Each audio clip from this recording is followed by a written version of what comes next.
હાલ આમ બે જા સમય હાલ બોલજો કવિતા મોઢે.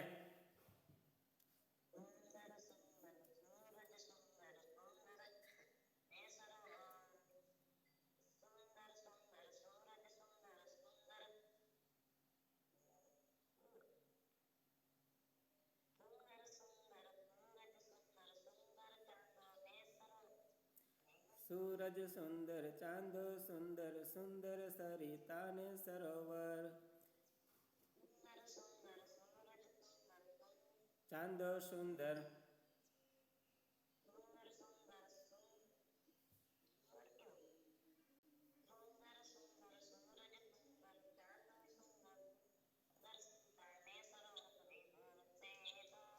કેવા સુંદર એવું થાતું મુજ મનમાં. ઉષા સુંદર નિશા સુંદર સુંદર વન ઉપવન ગિરિવર. વિભુ હસે તો કેવા સુંદર એવું થાતું મુજ મનમાં. તે પાકી નથી કરી તો અડધી કલાક એટલે તને મેં તને બેહાડ્યો તો કવિતા પાકી કરી નાખ. હાલ જોઈ લે એકવાર કવિતા સામે જોઈ લે જોઈને પછી મોઢે બોલ. કવિતા 5 માર્કનો પ્રશ્ન પૂછાય એમાં, કાવ્ય પંક્તિ 4 માર્કની. જોઈ લે એકવાર જોઈજો ને વાંચ.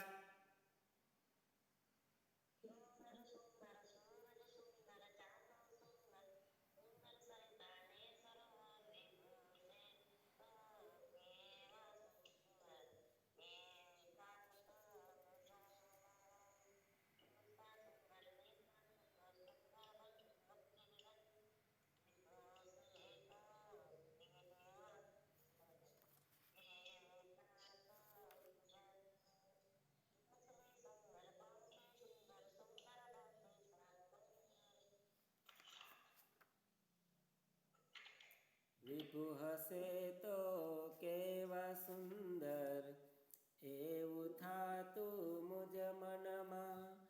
કવિતા સુંદર જીવન સુંદર સુંદર તારા આભ વિશાળ. એમ રાગમાં ગાને હરખું બોલ. વિભુ હશે તો પાછળની કવિતા બોલ. પાછળ પાના નંબર 18 ઉપર.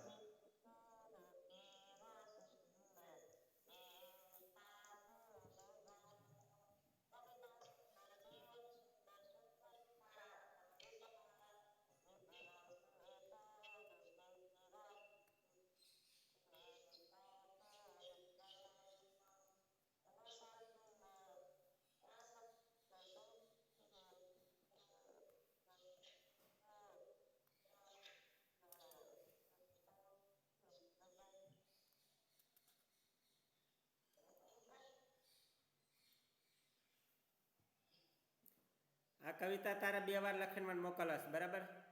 તારે પાકી નથી થઈ આ કવિતા, એટલે આજે જ તારે મને 2 વાર આ કવિતા લખીને તારે મને મોકલવાની છે. ને આ કવિતાના પ્રશ્ન જે આપ્યા છે સ્વાધ્યાયના, એ પ્રશ્ન એકવાર તારે મને લખીને મોકલવાના છે,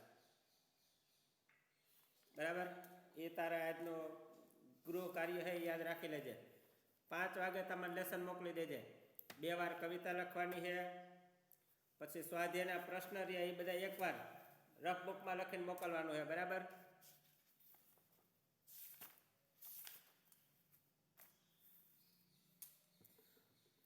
હવે નર્મદા મૈયા, બરાબર? આપણે જે પાઠ પહોંચ્યા છીએ, પાઠ કેટલામાં? 6ઠો ને પહોંચ્યા ને, નર્મદા મૈયા, બરાબર? હવે જે નર્મદા મૈયાના લેખક છે રમણ સોની. અને આ જે પાઠમાં જે પ્રવાસનું વર્ણન કરવામાં આવ્યું છે, અને લેખકે જે નર્મદા નદીનો, બરાબર, જે સમજૂતી હોય એની ખૂબ જ સરળ ભાષામાં અને ખૂબ જ સારી રીતે આપણને નર્મદા નદી અને આજુબાજુના વિસ્તારનું આમાં વર્ણન કરવામાં આવ્યું છે. કે નર્મદા નદીને શા માટે લોકમાતા કહેવામાં આવે છે, પછી નર્મદા નદીનો અર્થ શું થાય, નર્મદા એનો અર્થ શું થાય, પછી આમાં બીજું પણ આવશે, પ્રશ્ન અમુક આવતા કે નર્મદાને રેવા પણ શા માટે કહેવામાં આવે છે અને માતા પણ કહેવામાં આવે છે. તો નર્મદા નદીનું જે વર્ણન છે આ પાઠમાં ખૂબ જ સારી રીતે કરવામાં આવેલું છે કે નર્મદા પ્રશ્ન જે આમાં હોય છે બરાબર આવશે આમાં કે એને જીવાદોરી પણ શા માટે કહેવામાં આવે છે. તો આમાં જે રમણ સોની એના લેખકનું નામે યાદ રાખવાનું છે તારે, બરાબર. તો આ પાઠમાં આપણે જોઈએ, હવે આ પાઠ વાંચજે તું એટલે તને ખબર પડે કે વાંચજે. આ પાઠમાં પેલું વાક્ય છે એનાથી વાંચજે. ચાલો ત્યારે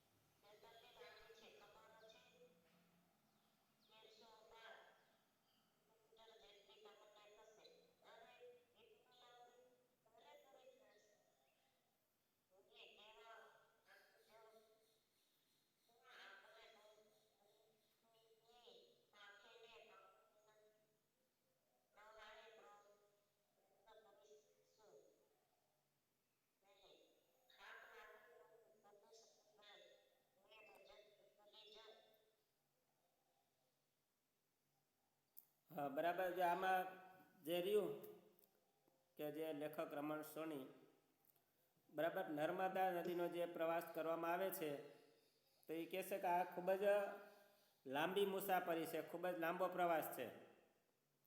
આ પ્રવાસ આશરે 1312 કિલોમીટર જેટલી લાંબી મુસાફરી આપણે કરવાની છે, બરાબર. તો ખૂબ જ લાંબો પ્રવાસ કહેવાય કે 1312 કિલોમીટર એટલે ઘણું એમ કે અંતર કહેવાય. આપણે જોઈએ કે અંતર હોય એ આપણે કિલોમીટરમાં માપી, શેમાં માપી? કિલોમીટરમાં, બરાબર. લંબાઈ માપવી શેમાં મપાય? મીટરમાં. તારી લંબાઈ માપવી હોય શેમાં મપાય?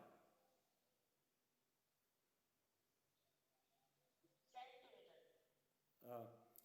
પછી આપણે જે આ દૂધ હોય પાણી હોય એ શેમાં મપાય? દૂધ અને પાણી હોય શેમાં માપાય? એનું માપન શેમાં થાય? એનો એકમ કયો છે? હા, દૂધ છે લીટરમાં મપાય, બરાબર. પછી દાખલા તરીકે ગાંઠિયા છે, જલેબી છે, બરફી છે, એ બધાનું માપનનો એકમ કયો છે? હા, વેરી ગુડ. તો આ કિલોમીટર, બરાબર, કે જે આપણે એક ગામથી બીજા ગામનું, એક શહેરથી બીજા શહેરનું, એક રાજ્યથી બીજા રાજ્યનું, એક દેશથી બીજા દેશનું જે અંતર આપેલું હોય એ કિલોમીટરની અંદર આપેલું હોય. હવે કેટલા કિલોમીટરનું અંતર છે એ લેખકે પ્રવાસ કરવાનો હતો કે જે કેટલા કિલોમીટરનો પ્રવાસ એને કરવાનો હતો?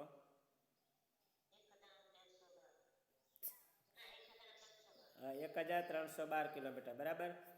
હવે લેખક આમાં કહે છે કે આપણે પંખીની પાંખે પાણીના પ્રવાહે પ્રવાસ કરીશું, બરાબર. પંખીની પાંખે એટલે કે આપણે આમ ખૂબ જ ઝડપથી પ્રવાસ કરીશું, બરાબર. અને એટલા આનંદથી આપણે પ્રવાસ કરીશું, એટલા મોજ શોખ અને આનંદની સાથે પ્રવાસ કરશું કે આપણને થાક લાગશે નહીં અને ખોટો સમય પણ બગડે નહીં અને આપણને મજા આવી જાય, બરાબર. પ્રવાસ એવો હોય કે જેમાં આપણને મજા આવે, જેમાં આપણને આનંદ આવે, બરાબર. બધા હસતા હસતા આનંદથી ગીત ગાતા ગાતા અને રમતા રમતા પ્રવાસે જાય તો પ્રવાસમાં મજા આવે, માથું ન દુખે આપણું, આપણને થાક ન લાગે. પ્રવાસ એવી વસ્તુ કે એમાં ઘણા માણસો થાકી જતા હોય. હવે મનને તૈયાર રાખજો, આપણે છેક દૂર સુધી પહોંચી જઈએ છીએ. ગુજરાતની પૂર્વ બાજુએ શરૂ થાય છે મધ્યપ્રદેશ. કયો પ્રદેશ આવેલો છે? મધ્યપ્રદેશ, બરાબર. આપણે જોઈએ કે આપણા ભારતના નકશામાં કેટલી દિશા આપેલી હોય? 4 દિશા, બરાબર. હવે 4 દિશા, માની લે કે તું આમ બેઠો છો, એ તું એક ભારતનો જ નકશો હોય એવું વિચાર લે, બરાબર, અથવા હું તારી સામે બેઠો ભારતનો નકશો જ છો, માની લઉં હું ભારતનો નકશો સબ એવો જ બેઠો હોઉં ને એવું જ લાગે. જો ભારતના નકશામાં મારું માથું રહ્યું એના જેવું જ દેખાય છે કે નહીં જગદીશ? મારું માથું રહ્યું એવું છે કે નહીં ભારતના નકશામાં ઉપર છે ને, ઉપર ભારતના નકશામાં.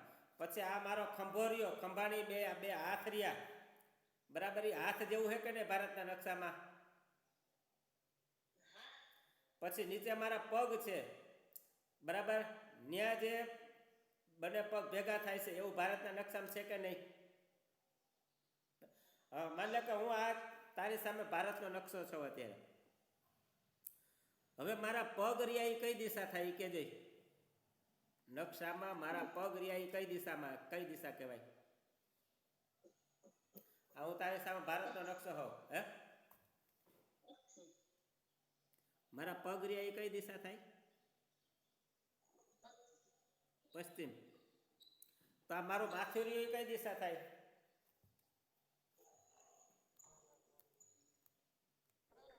પૂર્વ. ગોટાળો કરી નાખ્યો તે, બરાબર. દિશા ઉપરથી નીચે એવી રીતે આપણે કોઈ દી નકશામાં માપી. પેલા બંને બાજુ લેવી પડે, બરાબર. બંને બાજુ લઈ, દાખલા તરીકે આપણે નીચે રહ્યા, ઉપર હોય, ઉપરનો જે આ મારો માથાનો ભાગ રહ્યો, બરાબર, એને ઉત્તર દિશા કહેવાય. કઈ કહેવાય? ઉત્તર દિશા કહેવાય. ઉપર ઉપર ઉ એટલે ઉત્તર, એમને યાદ રહી જાય. ઉ એટલે ઉત્તર દિશા, ઉ એટલે ઉપર, ઉપરનો ભાગ છે ને ઉત્તર દિશા કહેવાય. કઈ કહેવાય? ઉપર ઉત્તર આવી તો નીચે કઈ આવે?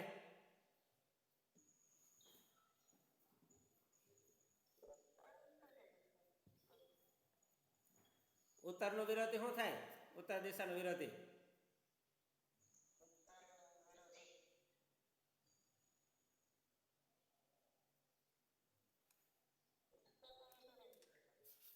તો આ ભૂલી ગયો બધું. નિશાળા કેટલી વાર આપણે બધી દિશાઓ કઈ રીતે 8 દિશા આપણે કરતા. ઉત્તરનું દક્ષિણ થાય, શું થાય? દક્ષિણ દિશા થાય. હા, ઉત્તર દક્ષિણ, બરાબર. દક્ષિણ દિશા આવી નીચે, બરાબર. પૂર્વ અને પશ્ચિમ, આ જે દિશા રહે અમારા હાથની પૂર્વ દિશા, આ પશ્ચિમ દિશા, આ ઉત્તર અને આ દક્ષિણ, બરાબર. તો ગુજરાતની પૂર્વ બાજુ જે પ્રદેશ રહ્યો, મધ્યપ્રદેશમાં આપણે જવાનું છે. મધ્યપ્રદેશમાં આપણે પ્રવાસે જવાનું. કયા પ્રદેશમાં લેખક છે એ પ્રવાસે જાય છે? હે, નર્મદા મૈયામાં નર્મદા મૈયા પાઠમાં લેખક હોય છે એ કયા રાજ્યમાં પ્રવાસે જાય છે? હા, મધ્યપ્રદેશમાં જાય છે. ક્યાં જાય છે? મધ્યપ્રદેશના પ્રવાસે જાય છે. યાદ રાખવાનું. ખાલી જગ્યામાં પૂછાય કે નર્મદા મૈયામાં લેખક ખાલી જગ્યા રાજ્યનો પ્રવાસ કરે છે. નર્મદા મૈયા કોનો? હવે ત્યાં મૈકલ નામનો પર્વત છે. નર્મદા મધ્યપ્રદેશ રાજ્યમાં મૈકલ નામનો પર્વત છે. કયો પર્વત આવેલો છે? મૈકલ પર્વત. બીજા પર્વતનું નામ તારે યાદ રાખવાનું. મૈકલ, બરાબર. અને તેની તળેટીમાં એક મોટું સરોવર છે અને એનું નામ છે અમરકંટક. શું નામ છે? હા, મધ્યપ્રદેશ રાજ્ય અને મધ્યપ્રદેશ રાજ્યમાં મૈકલ નામનો પર્વત અને મૈકલ નામના પર્વતમાં અમરકંટક નામનું સરોવર આવેલું. શું આવેલું છે? અને આ સરોવરમાંથી નર્મદા નદી નીકળે છે. નર્મદા નદી ક્યાંથી નીકળે છે? અમરકંટક સરોવરમાંથી નીકળે છે. યાદ રાખવાનું છે,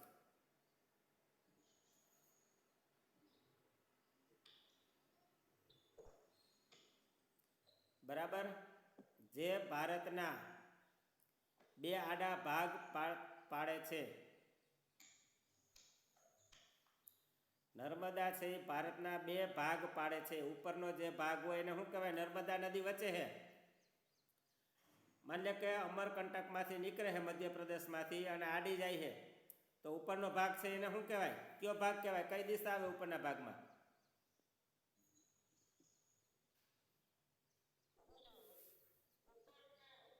હા, તો નીચે કયો ભાગ હોય?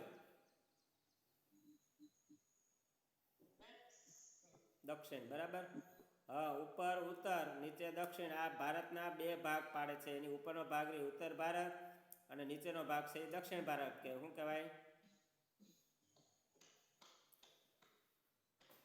બરાબર. આ નર્મદા નદીનો એના સ્થાનનો પરિચય આપ્યો. સ્થાનનો પરિચય કે નર્મદા નદીનું સ્થાન જણાવો. એના સરનામું આપ્યું મેં તને. શું આપ્યું?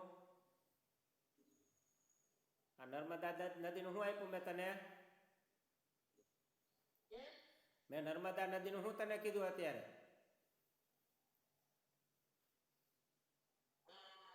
એનું સરનામું કીધું. શું કીધું?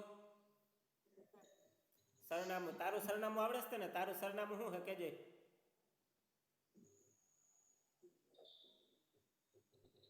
હા, તારું સરનામું ક્યાં શું છે? તને તારું સરનામું શું છે એમ કહું? કુરી જગદીશ. પછી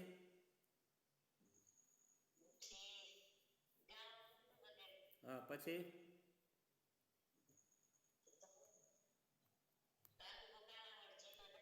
હા, બરાબર. એ સરનામું કહે. બરાબર. કે તારે કોઈને માની લે તને અમેરિકામાં ટપાલ લખવી હોય તો કઈ રીતે સરનામું લખે? હું અમેરિકા માની લે કે વહી જાઉં અને મારે તને ટપાલ લખવી હોય તો મારે શું લખવું પડે સરનામામાં?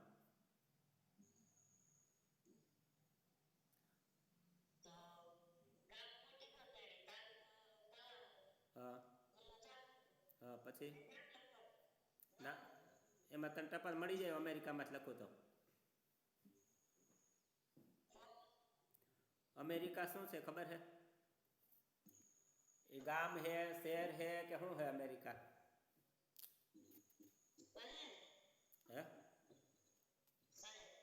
અમેરિકા એક નોખો દેશ છે. શું હે? ભારતની જેમ એક નોખો દેશ આવેલો છે અમેરિકા દેશ.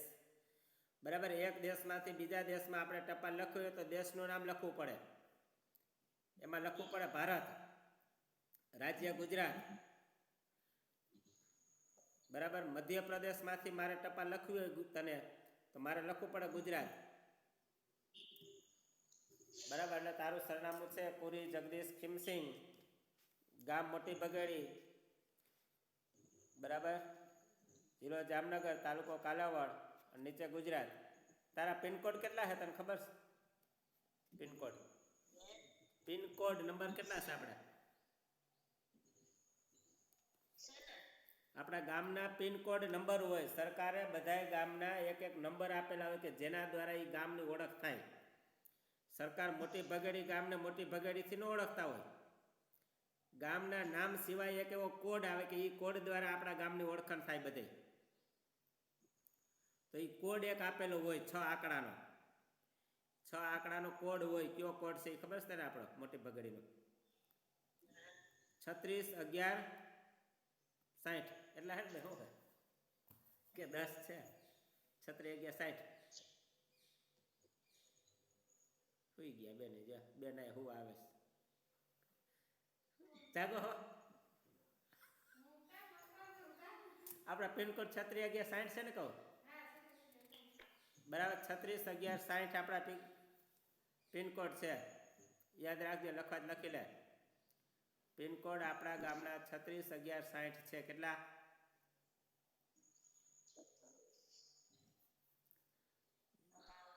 બરાબર. તો આ મેં તને નર્મદા નદીનું સરનામું આપ્યું કે નર્મદા નદીમાં આપણે જવું હોય તો બરાબર પેલા મધ્યપ્રદેશ રાજ્ય, ત્યાંથી મૈકલ નામનો પર્વત, મૈકલ પર્વતમાં અમરકંટક નામનું સરોવર આવેલું છે અને અમરકંટકમાંથી નર્મદા નદી નીકળે છે.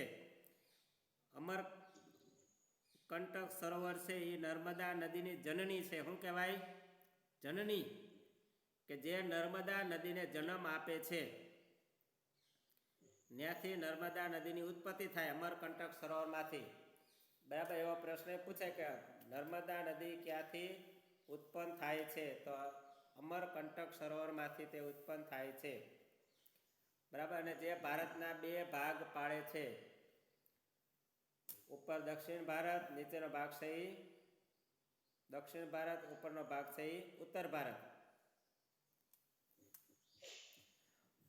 અને ઘણા કિલોમીટર સુધી નર્મદાની બંને બાજુએ ઊંચા ઊંચા પર્વતો આવેલા છે.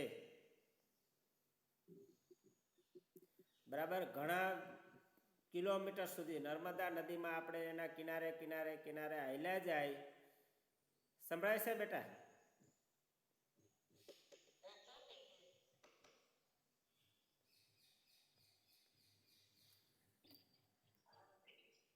હાલો, મારે તો આમાં રેડી છે, હું તો દેખાવ છું. અવાજ તો આવે છે ને?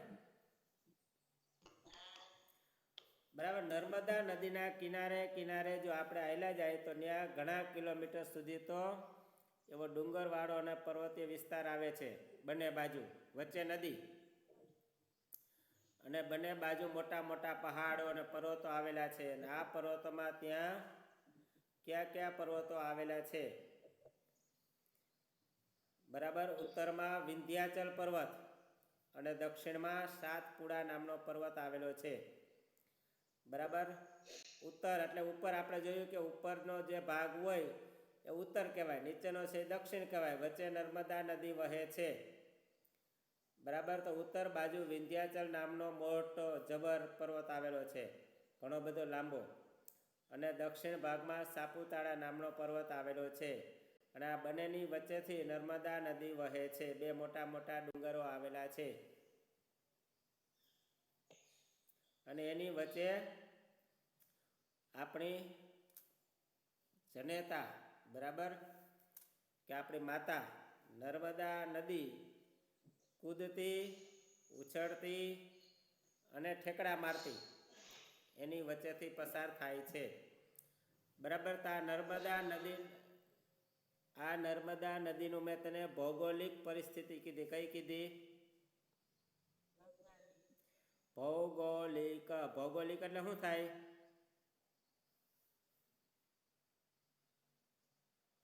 ભૌગોલિક, ભૌ એટલે જમીન, શું થાય? બરાબર, એના જમીનની જે પરિસ્થિતિ હોય, ત્યાંનો જે નકશો હોય, બરાબર, એનું જે સરનામું હોય, આજુબાજુનો વિસ્તાર હોય, એ મેં તને વાત કરી. તો આ તારે યાદ રાખવાનું છે આ પાઠનું. બરાબર, અને ઓલું જે લેસન છે એ લેસન તારે મને આજ 5 વાગે તા મોકલવાનું છે. 2 વાર કવિતા અને 1 વાર સ્વાધ્યાયના પ્રશ્ન. રફ ચોપડામાં તારે લેસન કરવાનું છે. ઓલું ઉતારેલું હોય મારી સહીવાળું એ નહીં હાલે. બરાબર, મારું સહીવાળું નહીં, તારે ફરીથી આ તને આજની પનિશમેન્ટ છે કે કાવ્ય તે પાકું કર્યું નહીં. બરાબર, એના માટે તારી લખીને મને મોકલવાનું છે. નર્મદા નદીનું જે મેં ત્યાં આજ કીધું, બરાબર, એની ભૌગોલિક પરિસ્થિતિ કે એનું સરનામું કે એનો જે વિસ્તાર, બરાબર, એ તારે એટલું યાદ રાખવાનું છે. આવતા પિરિયડમાં હું તને એના વિશે પૂછીશ. આમ સડકો બેસેલામાં એક સ્ક્રીનશોટ લઈ લઉં તારો ફોટો. હિલા વિના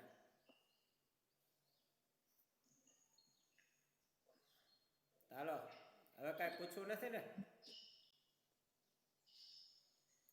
બરાબર, આ લેસન કરવા માંડે પછી તારે જ્યાં જવું હોય ત્યાં જાજે હો. ત્યાં લગી તારે